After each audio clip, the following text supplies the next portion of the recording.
Cap à présent sur le deuxième sujet de cette matinale. Le président nigérian Muhammadu Buhari visite pour la première fois le sud-est du pays. Dans un communiqué publié lundi, Buhari a déclaré que l'un des objectifs de ce déplacement était de rassurer le sud-est que son gouvernement ne marginalise aucune partie du Nigeria. Sa visite, a-t-il dit, témoigne de ce qu'il apprécie la diversité et la pluralité du pays. Il a récemment inauguré quelques projets à l'occasion d'une tournée dans certains États de la Fédération. Buhari a également promis que le Sud-Est se verrait accorder davantage de priorités dans le budget 2018 à travers un certain nombre de projets d'infrastructure.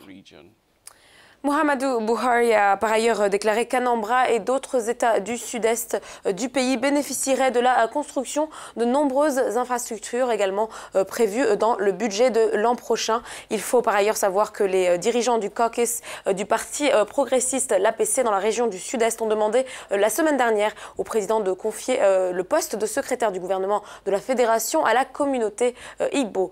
Nous allons à présent explorer ce sujet dans le détail avec le conseiller juridique et analyste politique Dr Chris Nwaokobia. Monsieur Nwaokobia, bonjour et bienvenue sur le Morning Call. Alors, aujourd'hui, le président Muhammadu Buhari est en visite dans la région du Sud-Est après plus de 2 ans au pouvoir. Peut-on considérer que ce déplacement comme un geste politique, sachant que la prochaine échéance électorale approche? Je pense que visiter le Sud-Est, plus de 2 ans après sa prestation de serment, est un geste plus politique qu'une tentative d'unification du pays. Cette visite vise à soutenir le candidat au poste de gouverneur de l'État d'Anambra pour le compte du parti APC. Je pense qu'il n'a pas été suffisamment proche du peuple du Sud-Est. Et c'est pourquoi ce peuple est presque, on va dire, opposé à l'APC.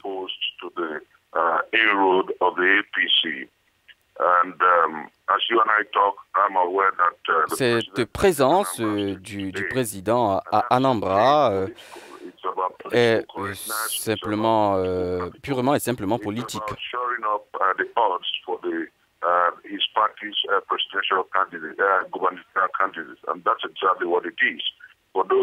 Pour ceux qui pensent que c'est en raison d'une probable affinité entre le président et les populations du Sud-Est,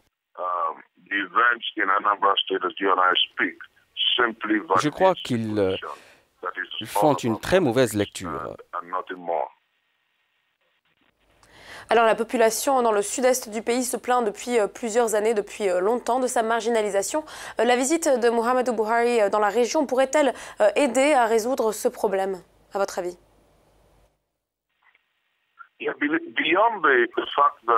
Oui, au-delà du fait qu'il s'agit de politique et de politiquement correct, au-delà du fait que cette visite vise à soutenir le candidat au poste de gouverneur dans l'État d'Anambra, je pense qu'il valait mieux tard que jamais. De toute façon, les populations de cette région ont protesté contre la marginalisation, appelé à l'inclusion, soutenu la cause du peuple indépendant du Biafra et affirmé que le président ne leur manifestait pas beaucoup d'affection.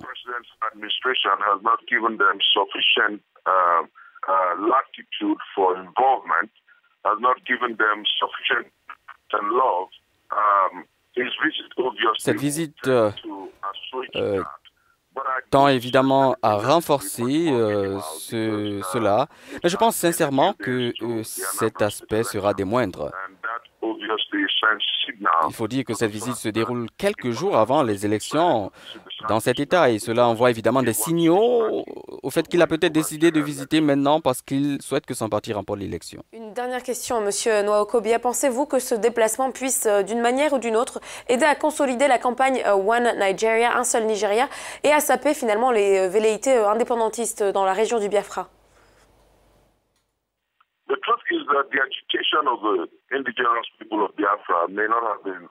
En réalité, les actions du peuple indépendant du Biafra n'ont pas été menées correctement. Elles n'ont pas été assez civiles. Mais je crois sincèrement qu'il y a une sorte d'appel au dialogue dans ce pays. Je pense que c'est un appel profond à la restructuration. Ce qui est fondamentalement important pour le président, eh bien, c'est de montrer une certaine forme de pénitence, un certain niveau d'amour vrai. Il ne s'agit pas de s'adresser à la population de manière condescendante, comme il l'a fait quand il est revenu du séjour médical à l'étranger, à l'image d'un roi à ses sujets. Mais il s'agit de dire aux gens du Sud-Est qu'ils sont vraiment aimés, considérés. Je crois sincèrement que c'est ce qui est important.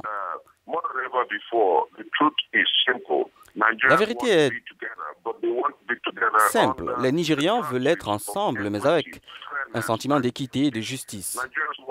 Ils veulent avoir un fort sentiment d'inclusion, un fort sentiment de respect mutuel, où il ne semble pas que certaines personnes soient privilégiées, davantage respectées. Ainsi, si le président est capable de parler aux gens et de leur faire comprendre qu'il se soucie véritablement d'eux, qu'il se soucie profondément d'eux, alors il gagnera beaucoup de respect. Nous serons en mesure de donner un véritable sentiment d'appartenance aux gens du Sud-Est. Nous serons en mesure d'apaiser leur agitation et de créer un sentiment d'appartenance global au sein des États du Nigeria.